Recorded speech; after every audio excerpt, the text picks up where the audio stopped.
संविधान की उद्देशिका के बारे में चर्चा करेंगे। उद्देशिका या प्रस्तावना,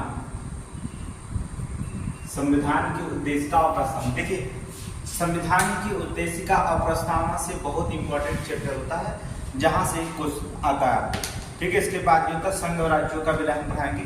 इसके पहले हमने आपको बहुत सारे क्वेश्चन हमने पढ़ा दिया था, संविधान के बारे में चर्चा कर दिया था। संवैधानिक विकास थोड़ा सा बाकी रह गया, उसको हमें पढ़ाना है।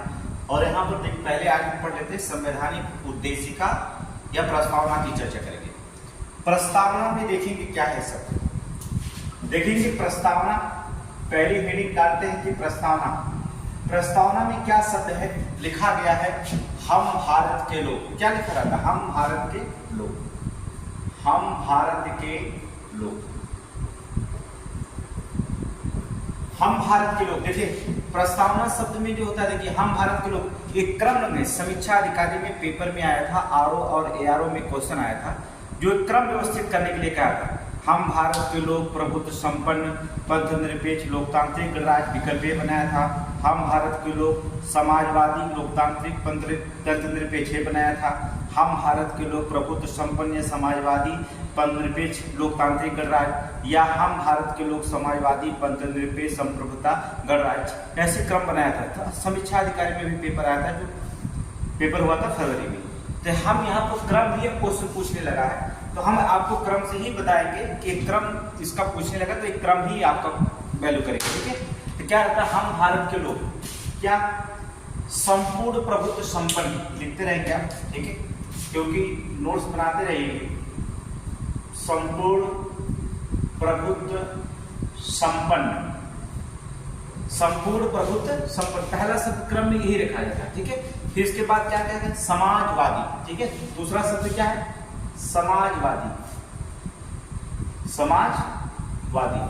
फिर तीसरा शब्द देखिए संपूर्ण प्रभुत्व संपन्न समाजवादी, फिर इसका पंथ निरपेक्ष। ठीक है, क्या हो गया? पंथ निरपेक्ष, पंथ निरपेक्ष। फिर चौथा लोकतांत्रिक गणराज्य लिखते रहेंगे, लोकतंत्रात्मक गणराज्य लिख सकते हैं, कोई दिक्कत नहीं। लोकतंत्रात्मक गणराज्य। एक क्रम देखेंगे, प्रस्तावना का क्रम पूछा गया था आप समीक्षा में, प्रस्तावना शब्द में यही क्रम था आपका। अर्थात क्रम तो क्या था? हम भारत के लोग संपूर्ण प्रभुत्व संपन्न समाजवादी पंथ निरपेक्ष लोकतांत्रिक गणराज्य को बनाने के लिए जो था, ठीक है, बनाने के लिए समस्त नागरिकों को, बनाने के लिए, या पूरा कर सकते हैं बनाने के लिए समस्त नागरिकों को, समस्त नागरिकों को क्या, अब यहां पर रखेंगे समस्त नागरिकों को क्या, चार प्रकार का था न्याय। क्या करेंगे?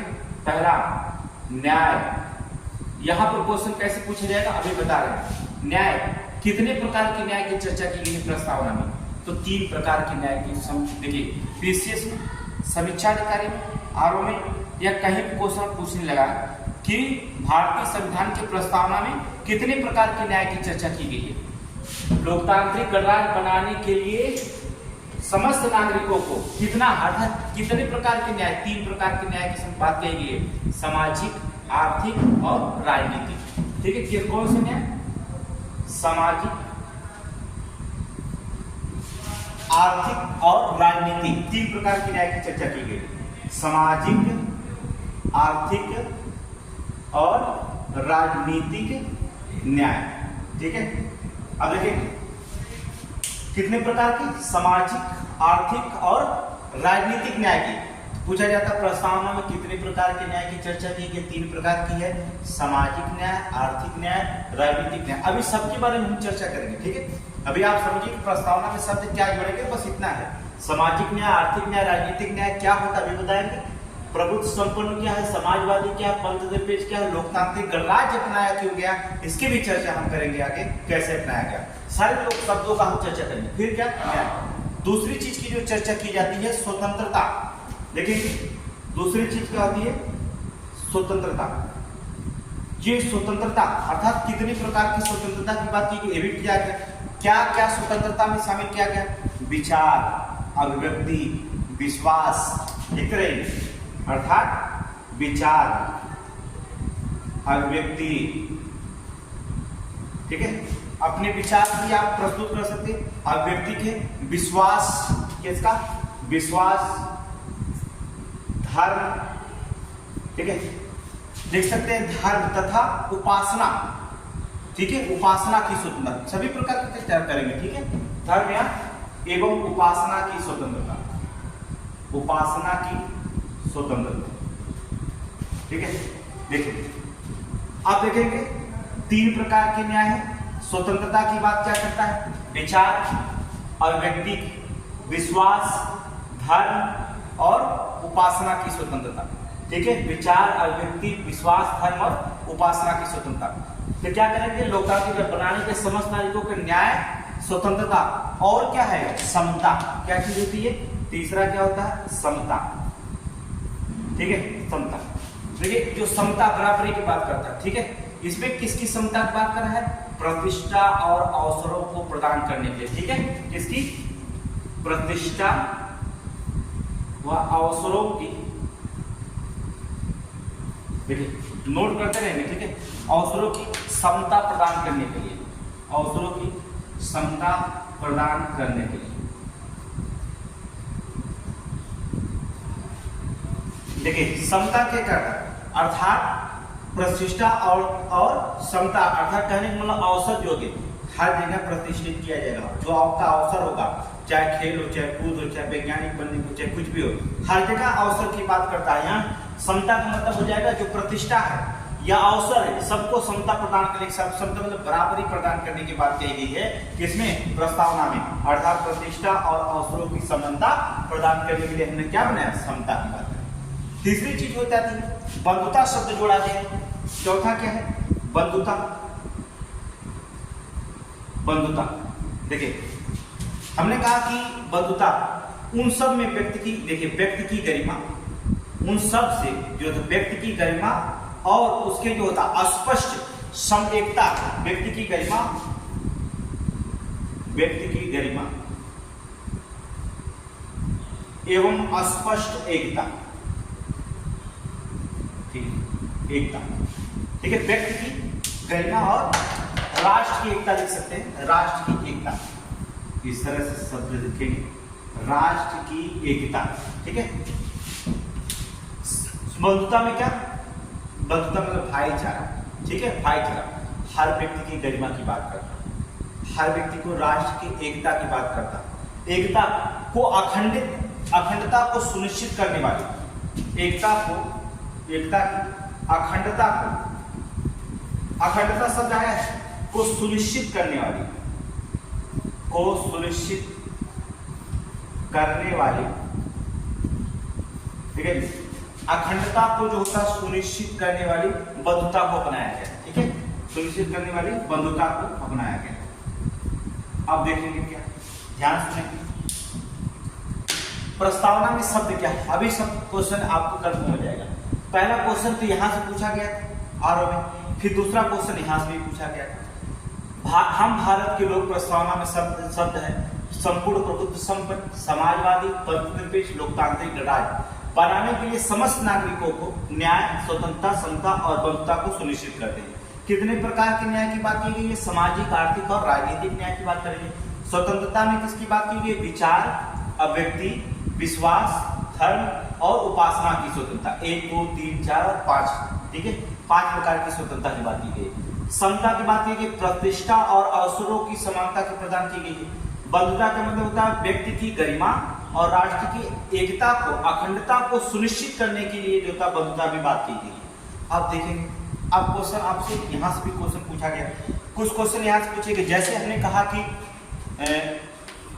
इसके आगे पढ़े, जैसे 3 शब्द आते हैं जिसमें 42वां संविधान संशोधन के द्वारा जोड़ा गया था 1976 में, क्या क्या, समाजवादी और पंथ निरपेक्षता, और एक शब्द आता है अखंडता, एक शब्द आता है अखंडता। ये 3 शब्द जो होते हैं भारत के प्रस्तावना में जो होता है, कब जोड़ा गया था, 42वां संविधान संशोधन, संविधान संशोधन 1976 के द्वारा जो होता है, 1976 के द्वारा 3 शब्द जोड़े गए थे। 3 शब्द जोड़े गए, कौन कौन से थे आपको पता होगा, कौन कौन? समाजवादी, पंथनिरपेक्ष और अखंडता। ठीक है, ये 3 शब्द जो होता कब जोड़े गए थे? जब संविधान का संशोधन, 42वां संविधान संशोधन 1976 के द्वारा जो होता है, ये 3 शब्द जो होते हैं जोड़े गए थे। अभी सबका अर्थ भी स्पष्ट करेंगे, बस आप पढ़ते रहिए। क्वेश्चन कैसे पूछा जाता है एग्जाम में, वो इंपॉर्टेंट रखा जाता है। कहाँ से क्वेश्चन आता है वहां से इंपॉर्टेंट रखा जाता है। ये भी क्वेश्चन छोड़ना नहीं थोड़ा सा। देखिए कल परसों 2 दिन क्लास से एब्सेंट हुआ, लेकिन उसे अब क्लास जो था बंद नहीं होगा। ठीक है, क्लास रेगुलरली चले जाएगी। ठीक है, तो देखेंगे समाजवादी, पंथनिरपेक्षता, अखंडता, 42वां संविधान संशोधन 1976 के द्वारा 3 शब्द को क्या किया गया था? जोड़ा गया था। अब क्वेश्चन कभी कभी यहां से भी पूछा जा सकता है, जैसे कहा जाता है स्वतंत्रता, समता और बंधुता। ये देखिए स्वतंत्रता, समता और बंधुता, ये 3 शब्द जो होते हैं यहाँ भी इंपॉर्टेंट रखे जाते हैं। ये 3 शब्द यहाँ तो आप जान के 3 शब्द कहाँ से लिया गया, जोड़ा गया 42वां संविधान संशोधन 1976 के द्वारा। लेकिन यहाँ 3 शब्द और भी होता है कि स्वतंत्रता शब्द कहाँ से लिया गया है, समता शब्द कहाँ से लिया गया और बंधुता। इन 3 शब्दों को जो होता है हमने कहाँ से लिया है, ये भी जरूर है, अर्थात फ्रांस की क्रांति से लिया गया। ठीक है, कहाँ से लिया गया? फ्रांस से, अर्थात फ्रांस के क्रांति से। कब हुई थी फ्रांस की क्रांति? 1789 में, अर्थात फ्रांस की क्रांति से प्रेरित, फ्रांस की क्रांति से प्रेरित। ये भी इंपॉर्टेंट क्वेश्चन है। ठीक है, तो अगर पूछा जाता है कि कहां से लिया गया स्वतंत्रता, समता और बंधुता, ये 3 शब्द कहां से लिए गए? तो फ्रांस लिए गए, अर्थात फ्रांस की क्रांति से 1789 में जो था प्रेरित था। ये 3 शब्द जो होते वहां से लिए गए। तो क्वेश्चन कहीं भी पूछा जा सकता है। ठीक है, 1789 में जो होता है 3 शब्द लिए गए थे। हाँ, फ्रांस की क्रांति 1789 में। आगे पढ़ेंगे इतिहास में आप फ्रांस की क्रांति। चलिए ठीक है, ठीक। अब यहाँ पे देखेंगे समाजवादी, पंथनिरपेक्ष और अखंडता शब्द 42वां संविधान संशोधन के द्वारा, और फिर ये 3 शब्द जो होते हैं 1789 की क्रांति से लिया गया था, फ्रांस की क्रांति से। आप समझ गए, हम भारत के लोग संपूर्ण, ये लाइन क्रम है, क्रम आएगा, आया तो क्रम ही आएगा। प्रभुत्व संपन्न, समाजवादी, पंथनिरपेक्ष, लोकतांत्रिक गणराज्य बनाने के लिए समस्त नागरिक को न्याय, सामाजिक, आर्थिक, राजनीतिक न्याय, स्वतंत्रता, विचार, अभिव्यक्ति, विश्वास, धर्म और उपासना की स्वतंत्रता, समता, प्रतिष्ठा, अवसर, समानता की प्रदान करने के लिए, बंधुता, व्यक्ति की गरिमा और राष्ट्र की एकत्रितता को सुनिश्चित करने वाली बंधुता अपनाने के लिए हम क्या करते हैं? दृढ़ संकल्प होकर इस संविधान को आज कब? आज 26 नवंबर 1949, याद रखना, दृढ़ संकल्प होकर के क्या करते हैं? दृढ़ संकल्प होकर के 26 नवंबर 1949 को जो होता है, यही तो क्या करेंगे? 26 नवंबर 1949 को जो होता, हमने इसे 3 शब्द से लिखा गया। देखिए क्या क्या रखा गया, यहाँ पर देखेंगे थोड़ा सा मिला, यहाँ से सुनिश्चित करने के लिए क्या कहा गया शब्द में?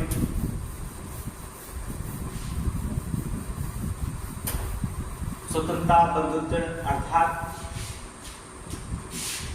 दृढ़ संकल्प होकर 26 नवंबर 1949 को संविधान को, कहने का मतलब होता है जो भी बनाया गया था एडल्ट द्वारा, संविधान को 3 शब्द द्वारा देता है। संविधान को 3 शब्द यहाँ पर भी इंपॉर्टेंट रखा जाता है। क्या कहा जाता है? संविधान को दृढ़ संकल्प होकर क्या कहता है? अंगीकृत। याद रखना, 3 शब्द बहुत इंपॉर्टेंट किया गया है। यदि क्वेश्चन पूछा गया 3 शब्द यहाँ भी इंपॉर्टेंट हो जाता है। कौन कौन? अंगीकृत, दूसरा अधिनियमित, ठीक है, अंगीकृत, दूसरा शब्द जो होता अधिनियमित, और आत्म अर्पित करते हैं। और तीसरा शब्द होगा, और तीसरा शब्द हमने क्या? तीसरा शब्द आत्म अर्पित, आत्म अर्पित करते। याद रखिए, कहने का मतलब होता है न्याय, स्वतंत्रता, बंधुता को जो होता है दृढ़ संकल्प होकर आज संविधान को 26 नवंबर 1949 को जो होता है एदत द्वारा इस संविधान को अंगीकृत, अधिनियमित और आत्म अर्पित करते हैं। ठीक है, ये शब्द जो होता है कौन कौन शब्द जोड़ा गया? अंगीकृत, दृढ़ संकल्प होकर के, और अधिनियमित, और कौन? आत्म अर्पित। ये तीन शब्द भी यहाँ इंपॉर्टेंट हो जाते हैं। देखिए तो प्रस्तावना में देखिए क्या क्या शब्द इंपॉर्टेंट हो गया। न्याय, स्वतंत्रता, समता, बंधुता। स्वतंत्रता, समता, बंधुता ये कहाँ से लिया गया? फ्रांस की क्रांति से। कितने प्रकार के न्याय होते हैं, कितने प्रकार की स्वतंत्रता होती है, कितने प्रकार की समता की बात करता है, अर्थात क्रम क्या है भारत के लोक में, अर्थात समाज, प्रभुत्व संपन्न, समाजवाद, पंथनिरपेक्ष, लोकतांत्रिक। किस संविधान संशोधन के द्वारा समाजवाद, पंथनिरपेक्ष और अखंडता शब्द जोड़ा गया था? 42वां संविधान संशोधन 1976 के द्वारा जो होता है इसे क्या किया गया था? जोड़ा गया था। अब शब्द निकलता है यहाँ पर देखेंगे, कहता हम भारत के लोग, यहाँ पर भी थोड़ी सी बात कर लेते हैं। क्या कहता है? हम भारत के लोग। देखिए, We the people of India. We the people of India. We the people of India. हम भारत के लोग, कह रहे हैं हम भारत। कहाँ से दिया गया है? हम भारत के लोग। We the people of India कहाँ देखो? अमेरिका की स्वतंत्रता की घोषणा से लिया गया। ठीक है, कहाँ से लिया गया? अमेरिका की स्वतंत्रता घोषणा। क्वेश्चन लिख सकते हैं यूएनओ, संयुक्त राष्ट्र संघ लिखा जाता है। ठीक है, यूएनओ से लिया गया। ठीक है, अमेरिका की स्वतंत्रता की घोषणा से लिया गया है, लिया गया। वहां पर लिखा गया था we the people of India, अर्थात हम भारत के लोग। वहां पर लिखा गया था वी द पीपुल, क्या लिखा गया था? We the people. वहां पर हमारे ऑफ इंडिया लिखा था, वहां पर लिखा गया था ऑफ यूनाइटेड नेशन। क्या लिखा गया था? Of united nation, of united nation.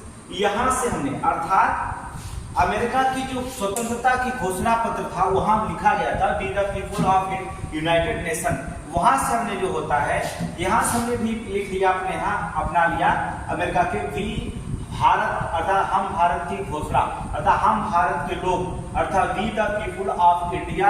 ये कहां से लिया गया है? तो आपको बताना पड़ेगा, अर्थात अमेरिका के घोषणा पत्र से लिया गया। यूनाइटेड नेशन ऑर्गेनाइजेशन, संयुक्त राष्ट्र संघ में जो घोषणा हुई थी अमेरिका की स्वतंत्रता के लेकर, we the people of united nation, वहां से हमने जो होता है इसको लिया, हमने लिख लिया we the people of India, अर्थात हम भारत के लोग। अब क्वेश्चन यहां से भी बन सकता है, यहाँ से क्वेश्चन बार बार क्वेश्चन जो होता है पूछा जाता है, हम भारत के लोग। और आपको पता होगा कि विश्व में अमेरिका का संविधान पहला संविधान, याद रखना, सबसे पुराना संविधान, अर्थात अमेरिका, अर्थात विश्व का सबसे पहला या कह सकते हैं पुराना संविधान किसका है? पुराना संविधान किसका है? तो किसका हो जाएगा? अर्थात यूनाइटेड नेशन, अर्थात अमेरिका, यूएसए। ठीक है, ये किसका? अमेरिका का। तो विश्व का सबसे पहला पुराना संविधान किसका है? अमेरिका का है। ठीक है, जिसकी शुरुआत प्रस्तावना से हुई थी, अर्थात कहते हैं जिसकी शुरुआत किससे हुई थी? प्रस्तावना से हुई थी। क्या लिख सकते हैं? जिसकी शुरुआत, नोट्स बनाएंगे, अच्छा से नोट बनाएंगे, जिसकी शुरुआत जो होता है, जिसकी शुरुआत प्रस्तावना से हुई। किससे हुई थी? प्रस्तावना से हुई थी। देखिए, अब याद रखिएगा कि भारतीय संविधान की बात करें, वहां प्रस्तावना से शुरुआत मानी जाती है। तो भारत में भारतीय संविधान की प्रस्तावना कब अपनाया गया था? हमने इसके पहले वीडियो में बता दिया था। अगर आपने पढ़े होंगे तो अच्छी बात, नहीं पढ़े होंगे तो फिर जाकर के वीडियो देखेंगे। हमने आपसे कहा कि अगर क्रम वाइज संविधान पढ़ते हैं, हमारा 3rd क्लास है, तीसरा दिन का क्लास, 3rd क्लास लेंगे। हमने 1st 2nd क्लास हमने दे दिया, 3rd क्लास क्रम से। अगर आपको संविधान पूरी तरह से पढ़ना होगा और अच्छी तरह से अगर आप पढ़ना होगा, ज्ञान होगा, तो पूरे वीडियो को जो था आप लाइन से पढ़ते जाइएगा, नोट्स बनाते जाइएगा। पूरा संविधान आपको दोबारा पढ़ने की जरूरत नहीं होगी, आप अच्छे से गेन कर लेंगे। तो हमने आपको बताया था कि प्रस्तावना से हुई है शुरुआत। तो हमने ये भी बताया था कि भारतीय संविधान की प्रस्तावना को कब अपनाया गया था, किसके द्वारा अपनाया गया था, किसके द्वारा पेश किया गया था। तो हम बता रहे हैं भारतीय संविधान में जो था, भारतीय संविधान में जो प्रस्तावना शब्द है, प्रस्तावना 13 दिसंबर 1946, 13 दिसंबर 1946 को पंडित जवाहरलाल नेहरू द्वारा उद्देश्य प्रस्ताव में प्रस्तुत किया गया। उद्देश्य प्रस्ताव पर आधारित है, ठीक है।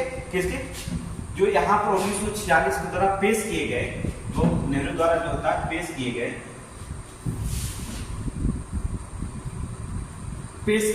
जो प्रस्तावना 13 दिसंबर 1946 को नेहरू द्वारा पेश किए गए थे, उसे उद्देश्य प्रस्ताव पर आधारित है, ठीक है। किसके पर आधारित है, हमने उद्देश्य का पढ़ाया है, यहाँ पर उद्देश्य प्रस्ताव पर जो होता है आधारित है, प्रस्ताव पर आधारित है।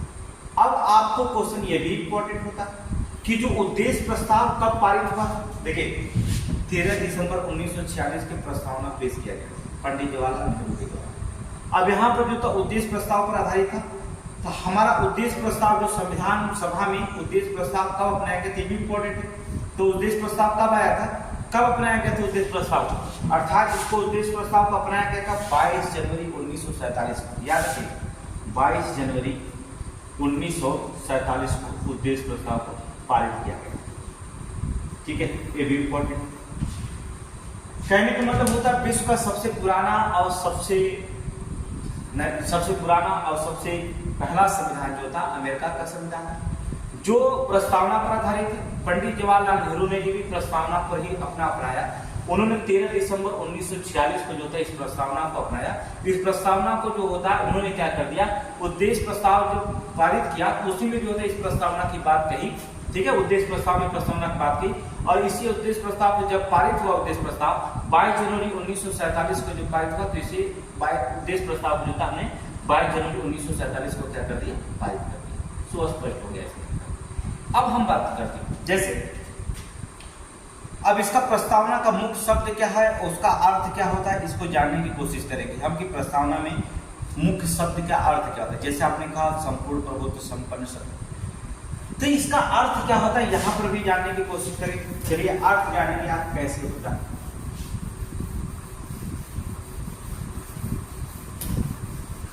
एक अच्छा नोट्स बनाते हैं, ठीक है। हमने आपको बताया कि जो भी पढ़ाते हैं नोट्स बनाते रहिए, बहुत स्लो पढ़ाते, कोई स्पीड में नहीं पढ़ाते, ठीक है। अभी टाइम मिला है, चाहे समीक्षा देना हो, चाहे BCS देना हो, चाहे RBF देना हो, चाहे वनडे क्लास का कोई भी क्लास देना हो, तो सभी क्वेश्चन यहाँ पर हम छोटे से बड़े क्वेश्चन पढ़ाने की कोशिश करेंगे, ठीक है।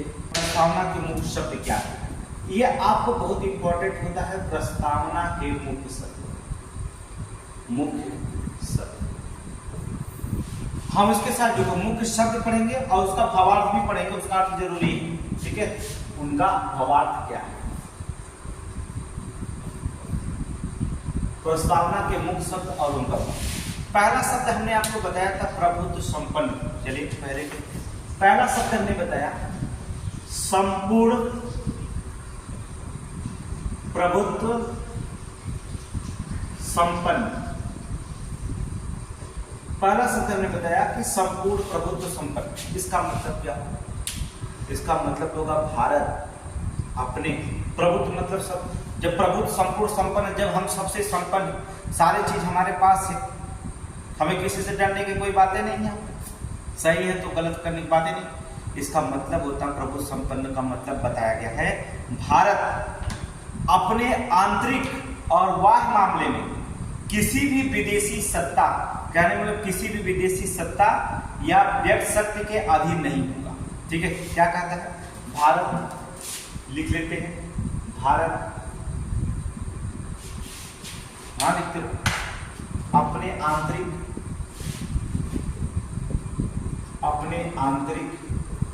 या बाह्य मामलों में किसी भी, ठीक है, चाहे वो आंतरिक मामला हो चाहे बाह्य मामला हो, ठीक है, किसी विदेशी सत्ता एवं सत्य के अधीन नहीं, सत्य के अधीन नहीं। समझ गए? सत्य के अधीन नहीं। कहने का मतलब देखिए, कहने का मतलब होता है संपूर्ण प्रभुत्व संपन्न का मतलब होता है कि भारत जो होता है अपना आंतरिक मामला या बाह्य मामला, ये जो होता किसी भी जो होता विदेशी सत्ता जो सत्ता होगी, किसी भी विदेशी सत्ता के सत्य के अधीन नहीं हो सकता है, सत्य के अधीन नहीं हो। आप कहेंगे पाकिस्तान को ले लीजिए, पाकिस्तान की सत्ता कोई भी चला लेता है, अमेरिका भी चला लेता है, चाइना भी चला रहा है वहां की सत्ता। आप देख लेंगे श्रीलंका को ले लीजिए, बांग्लादेश को ले लीजिए, इसमें वहां की प्रधानमंत्री शेख हसीना को हटा गया। अभी चर्चा में रहा कि अमेरिका का हस्तक्षेप हुआ, अमेरिका ने जो होता शेख हसीना को हटाया, कोई बंदरगाह को लेकर के था। अब आगे आप जानते होंगे, समझदार है जो तैयारी करता है वो अक्सर ही सारे कुछ न्यूज़पेपर पढ़ता है। तो वहां पर जो था अमेरिका का हस्तक्षेप से वहां पर तख्ता पलट हुआ। तो बाहरी सत्ता देखिए, अमेरिका भी जो था कई बार जो था भारत में सत्ता जो था बदलने की कोशिश की, लेकिन हमारे यहाँ ऐसा कर कोई नहीं पाए। हमारी सत्ता इतनी मजबूत है, हम दुनिया को पलट दें तो हमें क्या कर दें, आपको पता। तो कहता हम प्रभुत्व संपन्न हैं, इतना आसान नहीं है, संपूर्ण भी हैं। प्रभुत्व संपन्न के साथ हम संपूर्ण प्रभुत्व संपन्न हैं। कहने का मतलब हमारे अंदर, भारत के अंदर आंतरिक और बाह्य मामलों में जो था किसी भी विदेशी सत्ता या शक्ति जो होता अधीन नहीं होगा, अधीन नहीं होता है, वो अधीन बन जाए, हम अधीन बनने वाले नहीं, इतनी शक्तिशाली हम लोग। ठीक है, समझिए। अर्थात कहने का मतलब क्या होगा, प्रभुत्व संपन्न भारत किसी विदेश भूमि को अधिग्रहित कर सकता है। इसका मतलब होता है, अर्थात कहने का मतलब होता है भारत किसी भी विदेशी भूमि को अधिग्रहित कर सकता है, अधिग्रहित कर सकता है, अधिग्रहित कर सकता है। ठीक है, कहने का मतलब भारत जो होता है किसी भी भूमि को अधिग्रहित कर सकता है, अथवा किसी अन्य देश को अपनी भूमि क्या का हिस्सा दे सकता है। ठीक है, अथवा किसी भी देश को अपनी भूमि का हिस्सा दे सकता है, अपनी भूमि का हिस्सा दे सकता है। अब एग्जाम्पल समझ लीजिए,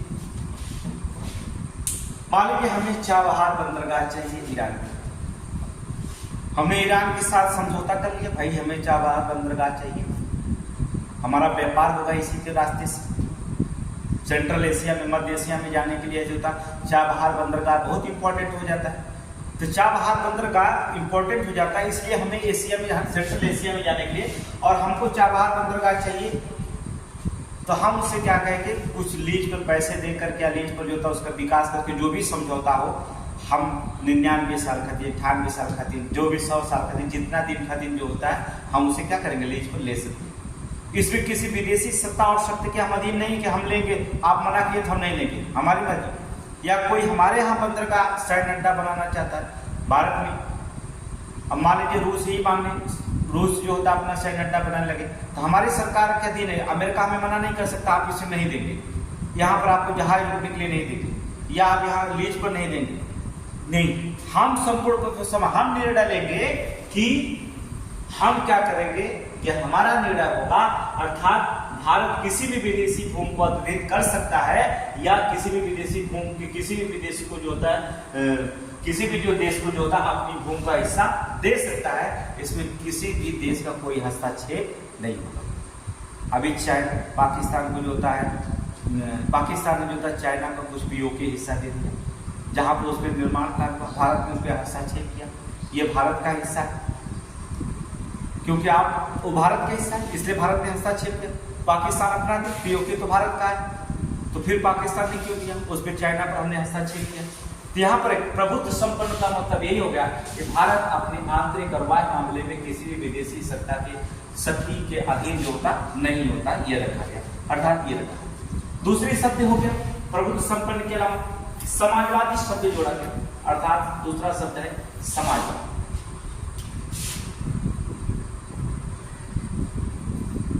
देखिए समाजवादी, देखिए परिभाषा समाजवादी के भी वही रहेगा, कोई दिक्कत नहीं कि समाजवादी रखें।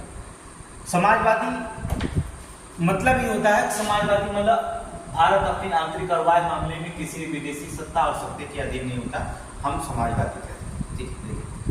समाजवादी की अवधारणा आपको मिलेगा, पढ़े होंगे जब संविधान के पढ़ेंगे, नीति निर्देशक तत्व। समाजवादी के ये शब्द जो होता हमने आपको बता दिया कि 42वां संविधान संशोधन 1976 के द्वारा जोड़ा गया। हमने आपको बताया शुरू में कि समाजवाद शब्द जो होता है 42वां संविधान संशोधन 1976 का। ऐसा नहीं कि ये संविधान में नहीं था, समाजवाद संविधान नहीं था, समाजवाद संविधान में था, समाजवादी की अवधारणा संविधान में थी। कहां थी?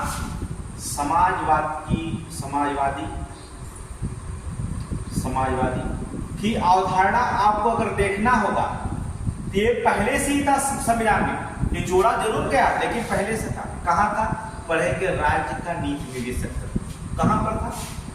इसके संबंध राज्य के नीति निर्देशक तत्व,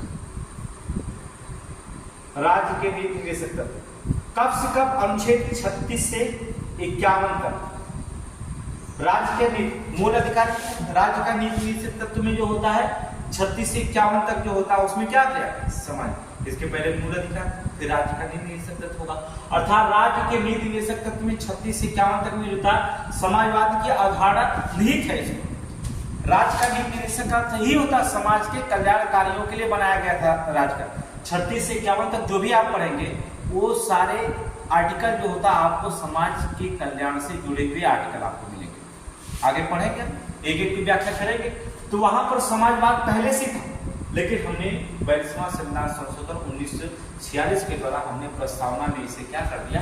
स्पष्ट जोड़ दिया कि समाजवादी प्रस्तावना से उद्देश्य का ले जाकर के हमने क्या कर दिया? समाहित कर दिया था। ठीक है, तो यहाँ पर रखा था। कहने का मतलब होता है, देखिए समाजवादी हमने कहा समाजवादी का अवधारणा जो था राज्य के नीति निर्देशक तत्व 36 से 51 में था। पीसीएस में 100 बार पूछता है कि समाजवादी का शब्द जो था 42वां संविधान संशोधन 1976 से पहले किस शब्द में झलक दिखाई देती है या कहां झलक दिखाई देती है? किस आर्टिकल में कहां से कहां तक समाजवाद की जो शब्द की झलक? 42वां संविधान संशोधन 1976 के पहले भी समाजवाद शब्द की झलक दिखाई देती थी। कहां पर? राज्य के नीति निर्देशक तत्व अर्थात 36 से 51 तक में जो होता है यहाँ पर दिखाई देती थी। ठीक है, कहने का मतलब था भारत, इसका अर्थ क्या करेंगे तो स्पष्ट करना चाहिए।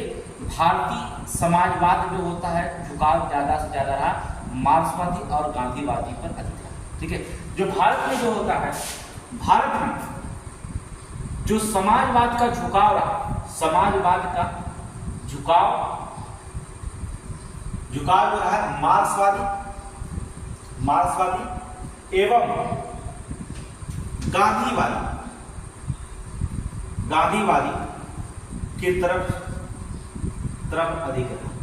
हमारे अधिक याद, जो भारत में समाजवाद का जो ज्यादा झुकाव रहा वो गांधीवादी की तरफ। आप भी गांधीवादी आज भी बहुत देखिए, ठीक है, तो गांधीवादी और मार्क्सवादी की तरफ अधिक रहा। इसलिए हमने क्या किया, अब मार्क्सवादी गांधीवादी जो काम चलेगा नहीं, हमने क्या कर दिया? लोकतंत्र समाज जो होता हमने लोकतांत्रिक समाजवाद को अपनाया। लोकतांत्रिक समाजवाद का मतलब होता है मिश्रित आर्थिक मॉडल को हमने क्या कर लिया? अपना लिया।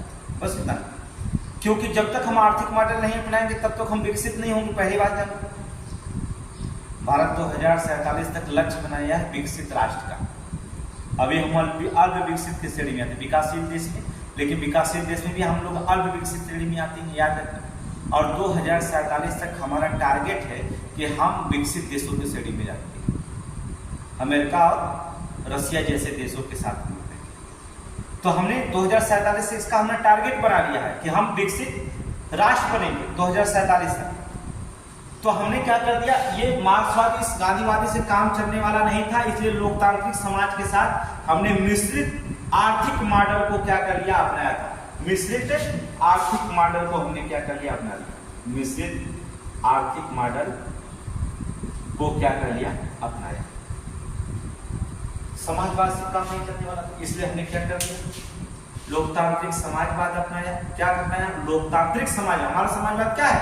लोकतांत्रिक अर्थात जनता का शासन है। लोकतांत्रिक समाजवाद और मिश्रित आर्थिक मॉडल को हमने लोकतांत्रिक लिख सकते हैं, लोकतांत्रिक समाजवाद और एवं मिश्रित आर्थिक मॉडल को हमने क्या कर लिया था, अपनाया। यहाँ पर झुकाव तो हमारा रहा मार्क्सवाद की तरफ, गांधीवाद की तरफ अधिक झुका रहा, लेकिन हमने अपनाया लोकतांत्रिक, क्योंकि भाई विकसित तभी हो सकता है देश जब तक आर्थिक लोकतंत्र को अपनाना है। चलिए, तो ये समाजवाद का अर्थ है। देखिए सारे अर्थ का अर्थ निकालने होंगे, क्योंकि भाई एक एग्जाम में आरओ में अलग होता है, आरओ में अलग होगा, लेकिन इसके साथ साथ आपको स्पष्ट हो रहा वन डे एग्जाम में भी चल रहा, ठीक है। वन डे एग्जाम जब नोट्स आप बना लेंगे तो अच्छे से नोट्स आप बनाएंगे और उसे पढ़ेंगे तो दोबारा पढ़ने की कोशिश नहीं करोगे, आप एक बार लेक्चर सुनेंगे दोबारा आपको सारे क्वेश्चन कंफर्म हो जाएगा, ठीक है। दूसरी चीज हमने अपने समाजवाद के पास पंथ निरपेक्ष, पंथ निरपेक्ष। अब इस शब्द को प्रस्तावना में इसको भी हमने आपको बता दिया है, तो कहां किसके संविधान, 42वां संविधान संशोधन 1976 के द्वारा, 1976 के द्वारा भी हमने पंथ निरपेक्ष शब्द को जोड़ा, ये आपको पता। 42वां संविधान संशोधन 1976 के द्वारा भी हमने पंथ निरपेक्ष को क्या कर दिया, शब्द को जोड़ा था। 3 शब्द हमने जोड़ा, कौन कौन से जोड़ा, 42वां संविधान शब्द में 42वां संविधान संशोधन 1976 के द्वारा समाजवाद, पंथ निरपेक्ष और अखंडता शब्द को हमने जोड़ा था।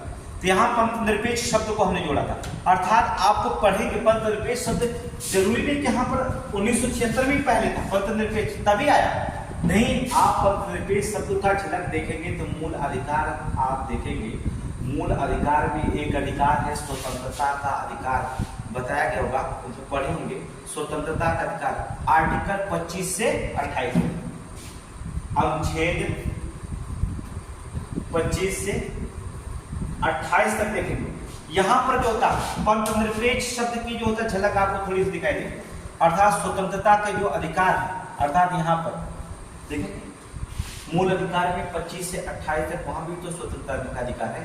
धर्मनिरपेक्षता की बात तो वहां पर भी कही गई है, अर्थात वहां पर भी ये भी बताया गया है कि ऐसा राज्य जिसका विशेष धर्म राज्य धर्म के रूप में मान्यता प्रदान नहीं करता, ऐसा राज्य जो विशेष धर्म को राज्य धर्म के रूप में मान्यता प्रदान नहीं करता है, वही तो क्या है, पंथ निरपेक्ष। एक ऐसा राज्य जो किसी भी विशेष धर्म को जो होता है, किसी भी विशेष धर्म को राज्य धर्म के रूप में मान्यता नहीं देता, प्रदान नहीं करता, राज्य धर्म के रूप में मान्यता प्रदान नहीं करता, राज्य धर्म के रूप में मान्यता प्रदान नहीं करता है, प्रदान नहीं करता है, वही तो पंथ निरपेक्ष, वही तो क्या पंथ निरपेक्ष। बल्कि सभी धर्मों को तटस्थ भाव से, बल्कि सभी धर्मों को तटस्थ भाव से, देखिए कोई भी धर्म रहे सतत भाव से समान संरक्षण प्रदान करता हो, क्या करता हो, समान संरक्षण प्रदान करता हो, वही तो क्या है पंथ निरपेक्ष, वही क्या पंथ निरपेक्ष। अर्थात पंथ निरपेक्ष का उल्लेख मूल अधिकार के स्वतंत्रता अधिकार अधिनियम में पढ़े, स्वतंत्रता में अनुच्छेद 25 से 28 तक जो होता है, प्रस्तावना शब्द से जोड़ने से पहले भी हमने मूल अधिकार में इस को 25 से 28 तक हमने धर्म की स्वतंत्रता की बात कही थी, बाद में हमने इसे पंथ निरपेक्ष शब्द में जोड़ रूप में प्रस्तावना में जोड़ दिया। अर्थात कहने का मतलब होता है कि ऐसा राज्य जो किसी विशेष धर्म को अर्थात राज धर्म के रूप में मान्यता नहीं देता है, किसी भी विशेष धर्म को राज धर्म के रूप में मान्यता नहीं देता है, बल्कि सभी धर्मों को तटस्थ भाव से जो होता है संरक्षण प्रदान करता हो, वही क्या कहलाता है, पंथ निरपेक्ष कहलाता। तो भारत में किसका अपनाया गया, पंथ निरपेक्ष। अभी लेकर के बहुत सारे विवाद होते देख रहे हैं, अलग अलग जगह जो होता है अलग अलग जो होता है इसके भाव व्यक्त किए जा रहे हैं, पंथ निरपेक्षता का बहुत सारे विवाद उत्पन्न हो रहे हैं। अब दूसरे देश में जो होता है हिंदू मुस्लिम की लड़ाई, ईसाई लड़ रहे हैं मुस्लिम, जैसे इजराइल, वहाँ पर जो धर्म के नारा दिए जा रहे हैं, जिससे बहुत सारे इस्लामिक कंट्री जो धर्म के नारा दे रहे हैं। और वही इन इस्लामिक कंट्री धर्म पे ज़्यादा जोर देते हैं जो कन्वर्टेड मुस्लिम होते हैं। जो सच्चे मुसलमान होते हैं, कन्वर्टेड मुसलमान नहीं होते हैं, वो कभी जिहाद की नारा नहीं देते, उनको कभी नहीं देते। लेकिन जो कन्वर्टेड होते हैं वही जो होता है जिहाद जिहाद चिल्लाते हैं। तो ऐसे में कहाँ से धर्मनिरपेक्ष चल पाएगा, पंथ निरपेक्ष कहाँ से चल पाएगा? ये संभव नहीं हो पाएगा कि पंथ निरपेक्ष चले, जहाँ पर मामला फंस जाता है। ठीक है, तो भारत एक पंथ निरपेक्ष, इसलिए सभी लोगों को एकता का भाव के सूत्र में रहना चाहिए, चाहे कोई भी धर्म हो। ठीक है, सभी को धर्म के अंदर भारत समान संरक्षण प्रदान करता है, तो सभी लोगों के एक सूत्र में रहना चाहिए। ठीक है, यहाँ पर ऐसा कोई मामला विश्व में ना फैल पाए कि यहाँ पर भी धर्मनिरपेक्षता के पर कोई आँच आ रही है या धर्मों को लेकर के कोई सांप्रदायिक दंगा हो रही है। तब भारत एक विश्व में सबसे बड़ा लोकतंत्र देश के रूप में जाना जाता है, और अच्छे लोकतंत्र के रूप में यही जाने के लिए तो हमें ये व्यवस्था बनाए रखनी चाहिए। तो चलेंगे आगे देखेंगे, देखते हैं क्या होता है। दूसरा शब्द होता है रिपब्लिक, सॉरी पहले पढ़ लेते हैं, डेमोक्रेसी की बात कर लेते हैं। ठीक है, डेमोक्रेसी, लोकतंत्र। लोकतंत्र शब्द हमने बताया, डेमोक्रेसी लोकतंत्र की बात। डेमोक्रेसी लोकतंत्र का तात्पर्य क्या होता है? इसका तात्पर्य क्या है लोकतंत्र का? कहने में लोकतंत्र का तात्पर्य क्या है? लोकतंत्र किसे कहते हैं? लोकतंत्र अर्थात लोगों का तंत्र, अर्थात देखिए लोगों का तंत्र। अर्थात क्या? लोगों का तंत्र अर्थात क्या? जनता का शासन। किसका? जनता का शासन। लोकतंत्र किसे कहा जाता है? जहां जनता का शासन हो वही तो लोकतंत्र कहलाएगा। अर्थात जनता का शासन अर्थात लोकतंत्र, अर्थात जहां जनता का शासन, अर्थात तात्पर्य क्या? लोगों का तंत्र अर्थात जनता का शासन। किसका शासन? जनता का शासन। भारत एक लोकतंत्रात्मक राज्य है, आपको पता है भारत क्या है? भारत एक लोकतंत्रात्मक राज्य है, लोकतंत्रात्मक राज्य है। भारत एक क्या है? भारत एक लोकतंत्रात्मक राज्य है, भारत एक लोकतंत्रात्मक राज्य है। लेकिन लोकतंत्र की बात, लोकतंत्र शब्द कहां से आया? आप सुने होंगे लोकतंत्र, ये शासन, लोकतंत्र शासन, ये लोकतंत्र शासन किसका है? आपने बताया जनता का शासन, जनता के लिए और जनता के द्वारा ही क्या किया जाता है? स्थापित शासन होता है। जनता के द्वारा ही क्या किया जाता है? स्थापित शासन होता है। अब ये बात करनी होगी कि लोकतंत्र की चर्चा कहां पर की गई? सबसे पहले अमेरिका के राष्ट्रपति एक थे जिनका नाम था अब्राहम लिंकन। नाम सुने होंगे, चलिए नाम सुन, अब्राहम लिंकन अमेरिकी राष्ट्रपति। ठीक है, अब्राहम लिंकन के अनुसार जो होता है, अब्राहम लिंकन के अनुसार इन्होंने सबसे पहले बात किया था, अर्थात क्या था? लोकतंत्रात्मक शासन किसे कहा गया? अब्राहम लिंकन के अनुसार लोकतंत्रात्मक शासन, लोकतंत्रात्मक शासन किसे कहा गया ये भी जानते हैं। अर्थात लोकतंत्रात्मक शासन जनता का, किसका? जनता का, जनता के लिए, जनता के लिए और जनता के द्वारा स्थापित शासन, जनता के द्वारा स्थापित शासन, स्थापित शासन। ठीक है, लोकतंत्र किसे कहा जाता है? जहां जनता का शासन और जनता के लिए चलाया जाता हो और जनता के द्वारा ही चलाया जाता हो, जनता के द्वारा ही स्थापित शासन हो, वही क्या कहलाता है? लोकतंत्र शासन कहलाता है। कहने का मतलब हो जाता है जहां पर देखिए अर्थात जनता का शासन जनता के लिए चलाया जाए और जनता के द्वारा स्थापित किया जाता है, उसे हम क्या कहेंगे? लोकतंत्र शासन। तो यहाँ पर देखेंगे अब्राहम लिंकन अमेरिकी राष्ट्रपति, पता है आपको? अमेरिकी राष्ट्रपति जो थे, अमेरिकी राष्ट्रपति। यहाँ पर देखेंगे डेमोक्रेसी की बात करते हैं लोग, लोकतंत्र की बात करते हैं। हमने कहा कि लोकतंत्र उसे कहा जाता है जहां पर इसका तात्पर्य लोगों का तंत्र अर्थात जनता का शासन चलता है। अर्थात भारत एक लोकतांत्रिक राज्य कहलाता है। इसको सबसे पहले लोकतंत्र अर्थात लोकतंत्र की भाषा की थी अब्राहम लिंकन, अमेरिकी राष्ट्रपति अब्राहम लिंकन के अनुसार क्या कहा गया? लोकतंत्र का शासन जनता का शासन होता, जनता के लिए चलाया जाता है जनता के द्वारा स्थापित किया जाता है, तब इसे हम क्या कहेंगे, लोकतंत्र का शासन कहा जाता है। अब इसमें देखेंगे, देखिए लोकतंत्र शासन भी दो प्रकार के होते हैं, आपको बताया क्या होगा, अर्थात अगर आगे हम पढ़ेंगे, अभी तो यहाँ नहीं पढ़ेंगे, जब हम कार्यपालिका पढ़ेंगे तो वहां पर थोड़ी सी बात करेंगे लोकतंत्र की। अर्थात लोकतंत्र शासन भी जो होते हैं दो प्रकार के होते हैं, दो प्रकारों में बांटा गया है। पहला तो बांटा गया है प्रत्यक्ष लोकतंत्र, पहला है प्रत्यक्ष लोकतंत्र और दूसरा बांटा गया है अप्रत्यक्ष लोकतंत्र। ठीक है, प्रत्यक्ष लोकतंत्र और अप्रत्यक्ष लोकतंत्र। जब आप कार्यपालिका पढ़ेंगे तो वहां पर आपको विस्तार से चर्चा किया जाएगा, वर्णन किया जाएगा कि भारत प्रत्यक्ष लोकतंत्र अपना या अप्रत्यक्ष लोकतंत्र। कहीं पर जो होता है राष्ट्रपति शासन, वह राष्ट्रपति संघ की कार्यपालिका का प्रमुख राष्ट्रपति होता है, कहीं कहीं जो होता है संघ की कार्यपालिका का प्रमुख जो होता है प्रधानमंत्री होता है। कहीं जो होता है वास्तविक शक्तियां राष्ट्रपति में होती है, लेकिन कार्यपालिका की भूमिका निभाता कौन है, प्रधानमंत्री निभाता है। तो ये भी जो होता है मामला थोड़ी सी दिक्कत हो जाती है। यहाँ पर लोकतंत्र प्रकार दो प्रकार के होते हैं, प्रत्यक्ष अप्रत्यक्ष। तो समय तो अभी नहीं है क्योंकि समय ज्यादा होने वाला है, इसलिए हमें बहुत स्पीड में थोड़ी सी बढ़ाना होगा, इसलिए पूरे विस्तार से हम इसको कार्यपालिका में आपको बताएंगे जब कार्यपालिका पढ़ेंगे। तो आप यहाँ पर जानिए लोकतंत्र का अर्थ ही जानना आपको जरूरी माना जाता है। दूसरी शब्द आ जाए लोकतंत्र के शासन के बाद जो होता है रिपब्लिक शब्द की बात करते हैं। अगला शब्द है रिपब्लिक। चलिए, जिसे हम कहते हैं गणराज्य।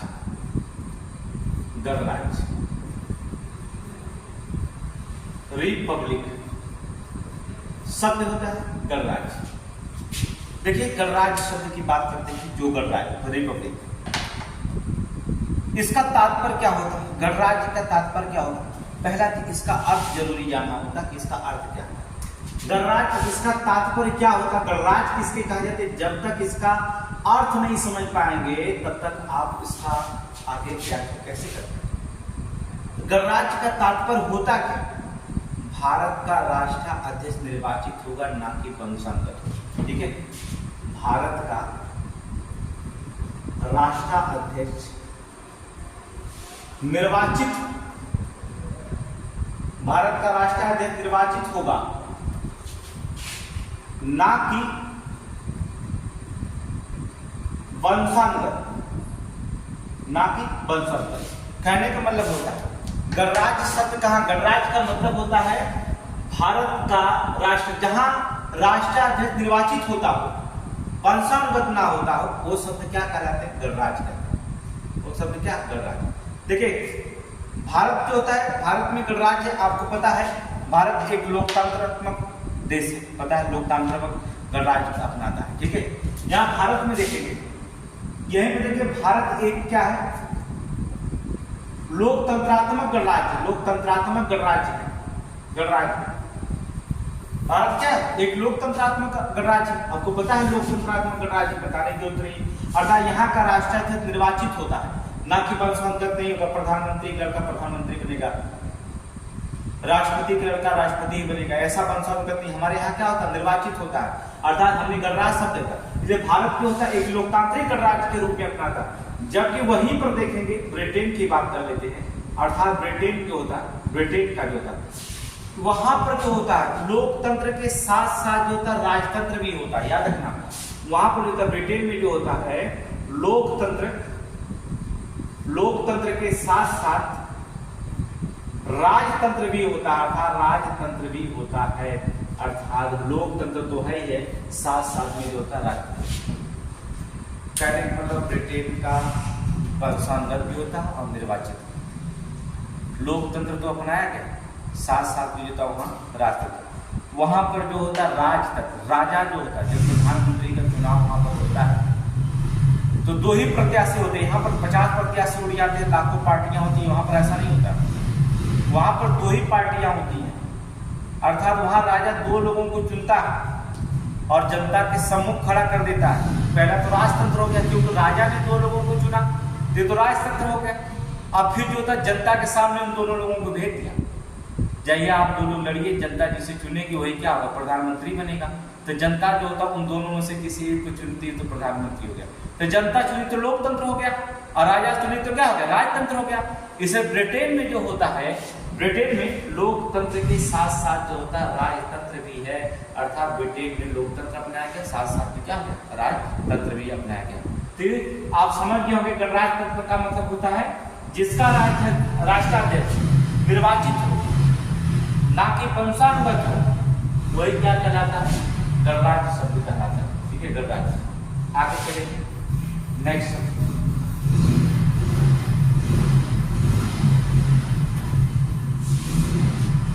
न्याय, अगला शब्द जोड़ा गया है न्याय। न्याय में हमने बताया था सामाजिक न्याय, आर्थिक न्याय और राजनीतिक न्याय, 3 न्याय हमने आपको बताया था मोस्ट इंपोर्टेंट। कौन कौन बनाया था? सामाजिक न्याय बताया था, आर्थिक न्याय बताया था और राजनीतिक न्याय बताया। 3 न्याय की हमने व्याख्या किया, सामाजिक, आर्थिक और राजनीतिक न्याय। सामाजिक न्याय की बात करते हैं, सबसे पहले क्या करते हैं हम लोग बात करते हैं सामाजिक।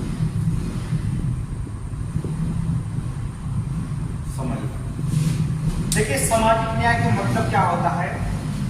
सभी नागरिकों को जोड़ता है, चाहे वो किसी भी जात के हो, चाहे वो किसी भी धर्म के हो, चाहे उनका वंश कुछ भी हो, चाहे धर्म कुछ भी हो, चाहे लिंग पे हो, इसके आधार पर जो होता बिना भेदभाव का समान व्यवहार करना होगा, कोई भेदभाव नहीं करना होगा। सामाजिक न्याय में क्या बताया गया?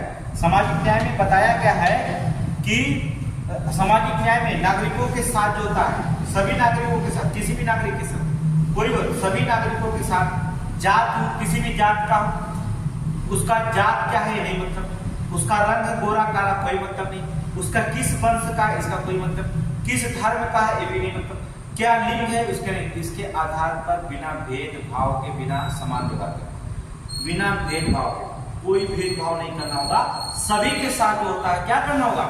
समान व्यवहार करना होगा, सबके सब जो होता सभी के साथ जो होता समान व्यवहार करेगा, इसे हम कहते हैं सामाजिक न्याय।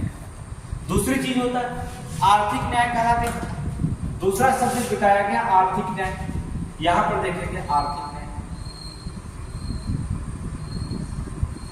आर्थिक न्याय अब नोट्स कर लेंगे, हमने बता दिया है, अगर आप नोट्स बनाते होंगे तो आप लिख सकते हैं।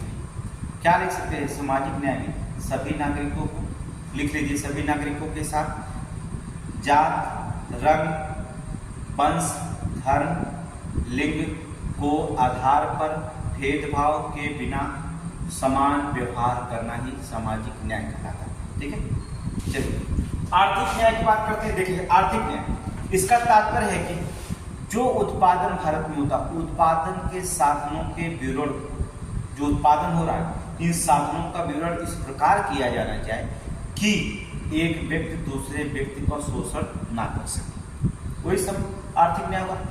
भारत में जो भी उत्पादन होता है इसका वितरण एक समान रूप से इस प्रकार किया जाए, कोई भी एक व्यक्ति दूसरे व्यक्ति का शोषण ना करे, तब जाकर के आप क्या करें? आर्थिक न्याय।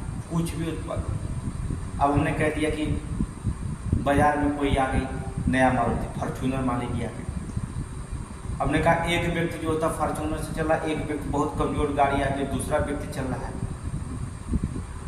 या कोई चीज उत्पादन हो रहा है ज्यादा पैसे, एक वर्ग को ज्यादा लाभ मिले, दूसरे वर्ग को क्या कर रहा है?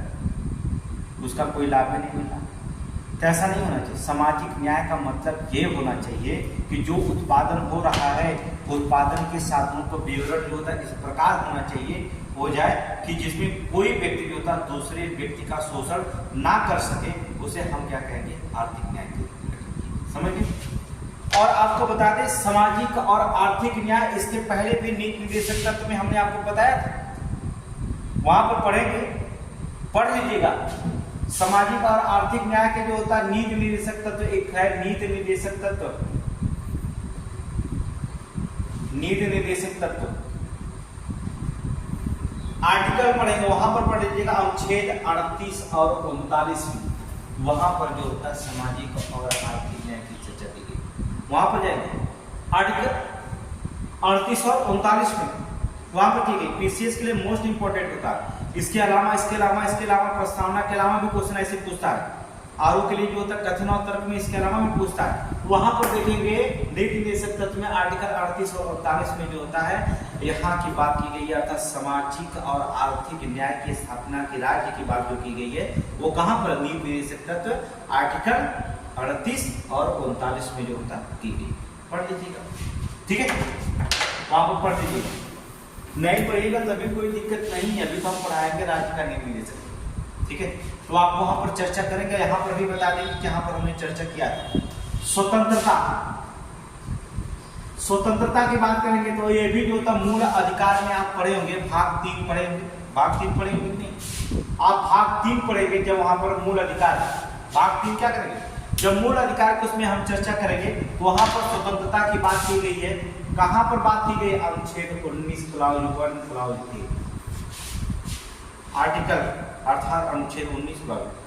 अनुच्छेद 25 से 28 तक जो होता है धार्मिक की स्वतंत्रता की बात की गई, पता है 25 से 28 तक हमने बताया धार्मिक की स्वतंत्रता, वहां पर पढ़ेंगे। आर्टिकल 25 से 28 तक भी जो होता है धर्म की स्वतंत्रता की बात की गई, स्वतंत्रता की बात की गई। अभी अभी हमने बताया तो वहां पर बात की गई धर्म की स्वतंत्रता की बात, जो 25 से 28 के रूप में मान्यता प्रदान किया गया। तो बहुत सारे जो होता है स्वतंत्रता के प्रतिष्ठा और अवसर की समानता की बात कर लेते हैं। देखिए यहाँ पर की तीसरा शब्द जो अगला शब्द इसमें बात हुआ, एक शब्द और हमने बताया था, याद करिए, सभी को प्रतिष्ठा और अवसर की समानता, सभी को क्या की जाएगी, इसको हम पढ़ाएंगे, इसको छोड़ रहे हैं, मूल अधिकार में पढ़ाएंगे स्वतंत्रता का अधिकार, तब आपको बताएंगे कहां कहां स्वतंत्रता अधिकार मिलेगी। अभी चर्चा इतना करेंगे, प्रतिष्ठा और अवसर की समानता, अवसर की समानता, ये शब्द हमने बताया था, प्रतिष्ठा और अवसर की समानता। आप देखेंगे प्रतिष्ठा और अवसर की समानता मूल अधिकार में ये भी है। कौन सा आर्टिकल है पढ़ लीजिएगा, नहीं पढ़ पाएंगे समय नहीं है, लेकिन आपको बताएंगे, फिर भी बता दे रहे हैं। अनुच्छेद 14, 15, 16 यहाँ पर देखें समता का अधिकार 16, 15, 16,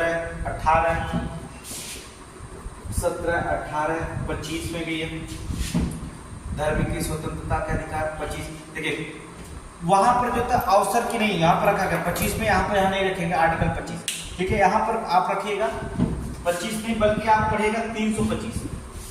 325 में जो होता है प्रतिष्ठा अवसर की समानता दिया गया। 325 के अलावा आप 326 आर्टिकल पढ़ेंगे, उसमें भी प्रतिष्ठा और अवसर की समानता जो होता दिया गया 300 वहां पर भी रखा गया, अर्थात समानता की भाव रखी गई है, ठीक है। यहाँ पर आप 15, 14, 15, 16, 17, 18, 325, 326 में प्रतिष्ठा और अवसर की समानता बात की गई। हम इसको पढ़ाएंगे मूल अधिकार, इसको पढ़ाएंगे मूल अधिकार, समय नहीं हमारे पास, नहीं तभी हम इसकी व्याख्या कर देंगे, क्योंकि बस 5 मिनट और समय है, 5 मिनट में हमें और व्याख्या करना, इसके बाद हमारा क्लास खत्म होता। लेकिन याद रखिएगा, अगर आपको पूरे संविधान से हमने बताया कि कुछ भी नहीं छोड़ेंगे, चाहे 1 दिन का 2 दिन लगे उससे कोई मतलब नहीं, 1 घंटे का 2 घंटा लगे कोई दिक्कत नहीं, आपको जो होता है संविधान पूरी व्याख्या अच्छे से पढ़ें, ठीक है। देखिए नया चैनल पे देखिए, अभी ये हमारा 3rd दिन क्लास है, 3रा दिन क्लास है, तो नए चैनल पे इसलिए जो होता आपसे रिक्वेस्ट है कि अगर नए लोग व्यक्ति होंगे तो आप जो होता वही रेड बटन है उसको एक बार क्लिक करना, ऑल करेंगे सारे वीडियो पा जाएंगे। दूसरी फिर एक लाइक कर देना। अगर आपकी इच्छा करते हैं कि हमारा हौसला बढ़े तो आप जो होता ग्रुप में जो होता शेयर करके वीडियो जो होता ज़्यादा से ज़्यादा बताइए। पूरे संविधान चाहे यूपीएसआई का एक भी हम उसके यूपीएसआई के लिए था मौलिक अधिकार जो होता है, मौलिक कर्तव्य के साथ उसका एक अलग चैप्टर पढ़ाएंगे, क्या मौलिक अधिकार होता है, धाराएं क्या होती हैं, ठीक है, उसको एक अलग चैप्टर में हम पढ़ाएंगे जब यूपीएसआई आ जाएगा, उसके लिए हम अलग क्लास देंगे। संविधान 26 से 27 क्वेश्चन संविधान से आते हैं, इसलिए पूरा संविधान पहले कवर करेंगे, फिर जो होता है उसका मौलिक अधिकार मूल अधिकार की जो होती चर्चा जो होता हम करेंगे, ठीक है। मूल विधियां क्या उसकी हैं उसकी बात करेंगे, ठीक है, हम उसको अलग से करेंगे। तभी यहाँ तक रखेंगे। अब हम थोड़ी सी बात कर लेते हैं विवादास्पद प्रस्तावना संबंधी सर्वोच्च न्यायालय में क्या बात, थोड़ा सा वहां पर देखिए। 2 बात याद करना होगा आपको, ज्यादा नहीं, प्रस्तावना संबंधी सर्वोच्च न्यायालय में वाद। 2 बात देखिए सबसे ज्यादा मोस्ट इंपॉर्टेंट रखे जाता है। पहला केशवानंद भारती बनाम केरल, केशवानंद भारती बनाम केरल राज्य 1973।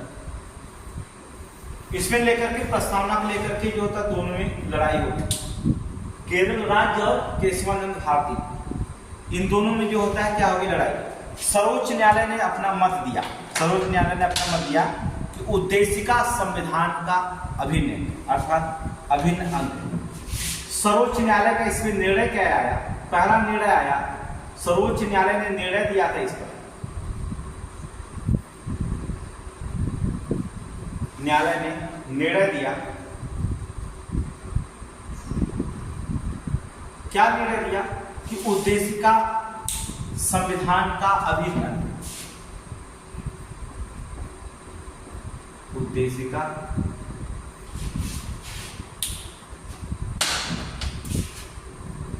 संविधान का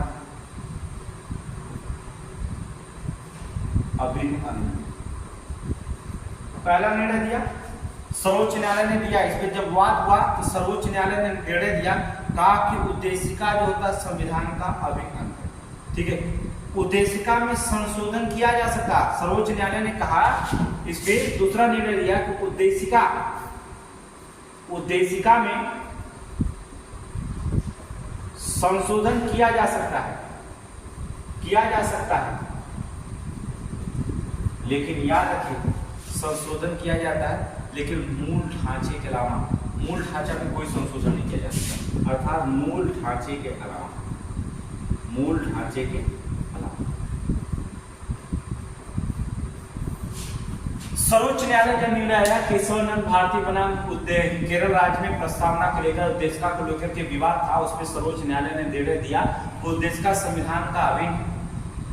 उन्होंने कहा उद्देशिका संविधान का अंग नहीं है, तो उन्होंने कहा संविधान का अभिन्न अंग सर्वोच्च न्यायालय ने निर्णय दिया। और उसने कहा उद्देशिका में संशोधन किया जा सकता है लेकिन मूल ढांचे में जो होता संशोधन नहीं किया जा सकता। फिर जो होता है उद्देशिका को लेकर के प्रस्तावना के लेकर एक लोगों के बीच विवाद हो गया। कौन? वो भी लोग, 4 लोगों के विवाद है, लेकिन 2 ही लोगों के विवाद आपको बताएंगे। गोपालनाथ बनाम पंजाब राज्य, बनाम पंजाब राज्य, क्या दिया? गोपालनाथ बनाम पंजाब राज्य के बीच में जो था विवाद होता है, पंजाब राज्य के बाद में विवाद होता है। इसमें जो होता है, इसमें सर्वोच्च न्यायालय के जो न्यायाधीश थे जिनका नाम न्यायमूर्ति थे हिदायतुल्ला, नाम सुनेंगे, नाम सुनेंगे, बहुत बार क्वेश्चन पूछा गया, न्यायमूर्ति बहुत बार क्वेश्चन पूछा गया, ये हिदायतुल्ला, न्यायमूर्ति हिदायतुल्ला, इन्होंने क्या कहा? इन्होंने कहा उद्देशिका संविधान की आत्मा। इसने क्या है? उद्देशिका, इन्होंने कहा उद्देशिका संविधान की आत्मा, संविधान की आत्मा। न्यायमूर्ति हिदायतुल्ला ने जो होता है कि गोपालनाथ बनाम पंजाब राज्य के बाद में बताया था उद्देशिका जो होता है वो क्या है? उद्देशिका संविधान की क्या है? आत्मा। उद्देशिका किसकी आत्मा? संविधान की आत्मा। लेकिन यहीं पे डॉक्टर भीमराव अंबेडकर जो होता है, डॉक्टर भीमराव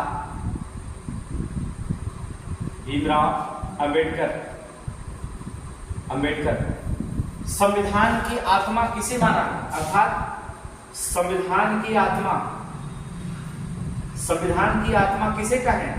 आर्टिकल 32 संवैधानिक उपचारों का अधिकार, संवैधानिक उपचारों का अधिकार,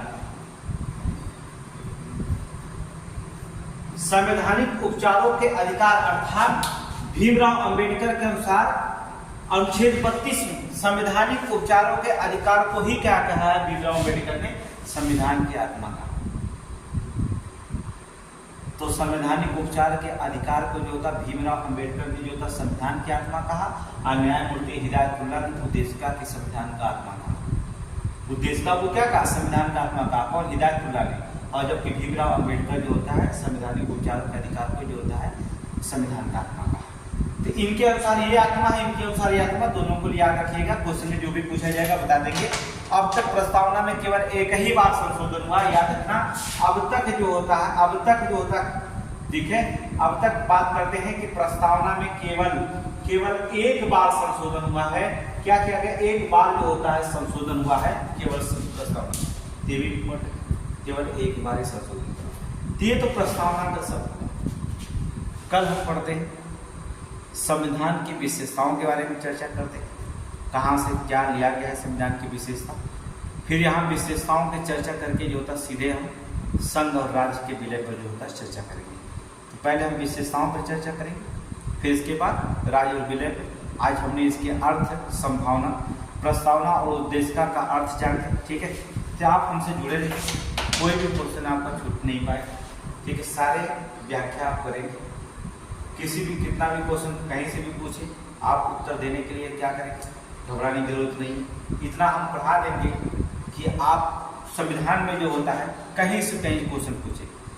ठीक है, आर्टिकल भी आपको अच्छे से बता देंगे, कौन सा आर्टिकल कहाँ से होता है। चाहे आप समीक्षा अधिकारी दीजिए, चाहे PCS दीजिए, चाहे SI दीजिए, वनडे एग्जाम को दीजिए, सारे में रखें।